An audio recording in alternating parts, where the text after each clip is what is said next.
Representative Michele Bachmann, Republican from Minnesota, thanks so much for joining us today. Thank you. You opened up CPAC with a rousing speech, firing up the Republican base for 2012. What is your message? Well, the message is don't forget to keep the main thing the main thing. And the main thing is we need a Triple Crown victory for 2012. We need to hold the gavel in the House of Representatives. We need to win 4 more seats at minimum to secure a conservative Senate, but we have to win the White House. And the reason why is because we have to see the repeal of Obamacare. The honest truth is that it will be very difficult to repeal Obamacare if we have to wait for another presidential election in 2016.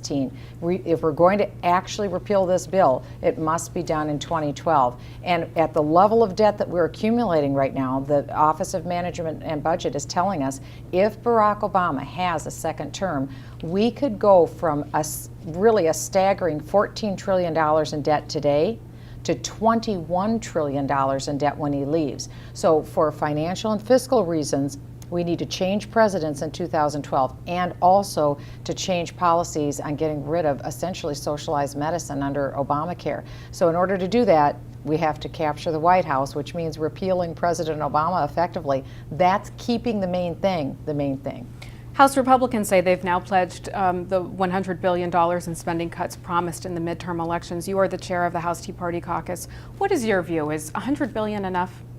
Well, I have proposed $430 worth of billion on my website for potential cuts up for discussion. Senator Rand Paul has posted $500 billion in potential cuts. I think our discussion needs to be on what can we cut and how high can we actually go. Remember, we're talking about a $3.5 trillion budget, and we have to scale back spending. I want to say that I want to applaud the leadership for listening to most of the members of Congress who've said, look, $32 billion is not enough. We at least have to have $100 billion. So I think we're going in the right direction, but I think even more important than that number will be securing an agreement that there will be no funding of Obamacare to implement it for the next 2 years, which would mean that we would be repealing Obamacare for the next 2 years until we can elect a new president that will actually vote out Obamacare. That should be our objective. Also, we should make sure in any agreement we have that we are completely defunding the EPA's effort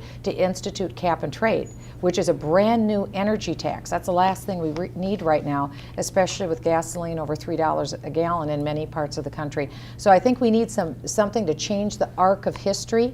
And if we don't fund Obamacare and if we don't fund cap and trade, that will change the arc of history. Now, there's been talk of a possible government shutdown, which didn't turn out so well for the GOP back in 1995. That's not going to happen because that won't serve anyone's interest. That's a bugaboo that the liberals right now are trying to throw out to scare the American people. No one is going to agree to a government shutdown. That will not happen. So let's just take that off the table. We need to be responsible adults. And I don't think we should be caught into the liberals' trap of saying if we cut spending that will equal the government shutdown. Clearly it won't. So let's take that off the table. Okay, well, we know that the economy will be a key issue in the 2012 election. We also know that no president has been elected with unemployment above 7.1%. How do you see the economy going between now and the election? Well, with the decisions that the president has made with his current budget and also with his State of the Union address, he's essentially advocating 150-year-old technology, more spending on 150-year-old technology with trains and with windmills. And that's not going to move us into high levels of prosperity. I think it's very clear that the more that government is spending, that's money that comes out of the private sector, and the free market can't recover. I'm an unashamed, unabashed apologist for the free market. I believe in private sector prosperity. I believe it. I love the genius of small businesses. And unfortunately, President Obama has been the worst president for private job creation, at least since Jimmy Carter.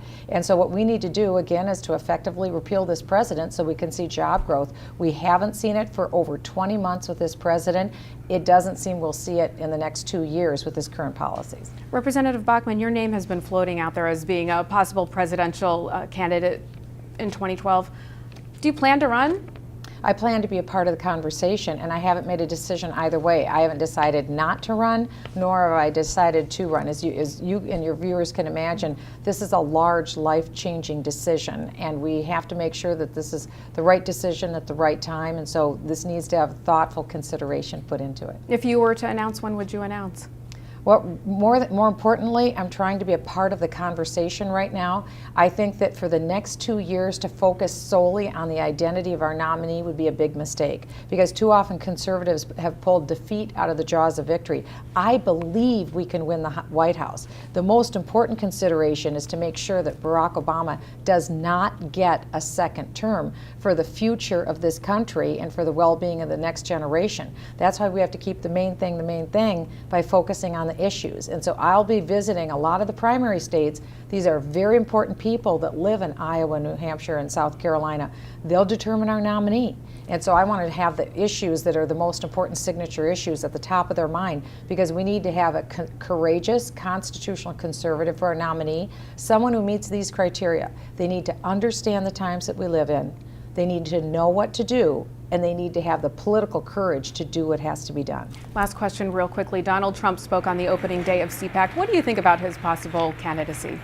Well, I like Donald Trump a lot. I like him, and I think he's a very interesting person, and whether he'll be the candidate or not will be up to the voters to decide. All right, Representative Michele Bachmann, Republican from Minnesota, thanks so much for joining us. Thank you. Thank you for the opportunity.